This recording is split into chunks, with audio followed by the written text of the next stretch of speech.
Podatki, nažalost, še ta trenutek niso točni. Delamo seveda vse, da bomo čim prej prišli do točnih podatkov in seveda, da se bodo napake, ki so v sistemu, tudi odpravile, ampak ne glede na netočnost podatkov, vsekakor pa lahko ugotovimo iz tega trend, kaj se nam z čakalnimi vrstami dogaja. Seveda bomo pa potrebovali natančne podatke, da bomo tudi lahko zelo fokusirano usmerili tudi ukrepe za skrajševanje čakalnih vrst. Strinjam se, da so na nekaterih področjih kljub zanesljivosti podatkov predolge oziroma predvsem tam, kjer so nedopustno dolge oziroma presegajo dopustno dobo.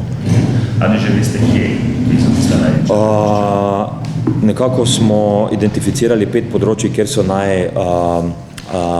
najdaljše nedopustne čakalne dobe. To so kardiologija, dermatologija, ortopedija, nevrologija in pa revmatologija. In v teh 5 področjih bodo tudi usmerjeni ukrepi za skrajševanje čakalnih vrst.